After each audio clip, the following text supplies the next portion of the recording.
Typically, it's documentation, so our graduates start new jobs, new careers, and hopefully better prepared to write how they fixed a problem or guidelines or directions for a peer or another employee that they work with. They're typically on a team in tech support, so it's important to have good written communication. Now wait 1 or 2 minutes to make sure it stays pink. Most of the writing that I do, most of the writing that the students do are focused on lab reports. So they're based on actual events that they experience in the lab and then trying to make sense out of those events in writing and some kind of data results format. All doctors do have to write notes every day. When we see patients, we have to document basically what we do with the patients, how we give them treatment, and everything. So that's very important that we document those things. If you are working for a company in a technical lab, you may need to write a report. Another example, you need to write down specific details that lead to a patent. Maybe you're writing emails back and forth. You could develop a paragraph explaining the specifics in a product or service that will be sold in the marketplace. There are many different kinds of writing, but you should know and understand how to write clearly in any field, and that includes engineering.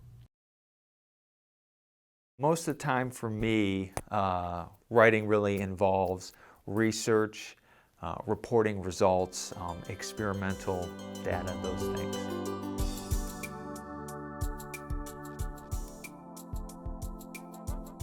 I think you have to be very clear. You have to be able to use precise words in order to communicate precise ideas, and that's the most effective way. It's important that you have the necessary information to support what you're saying, but at the same time you're clear and you're not contradicting yourself. Some of the basics that we expect in the writing would be clarity in what they write, accuracy, and a detailed description. I think in a general sense, that's the kind of writing we're looking for. English grammar, of course, is important because that allows different perspectives or people with different perspectives to understand the text. You need to have the details to support your results, but you also need to be broad enough that your goal, your results are understood to the audience. It's easy. It's a risk in my field to lose your audience if you're not careful with the information. Often the writing of the paper is just as important as the idea itself. If the idea is great, but the writing is bad, it probably won't be accepted.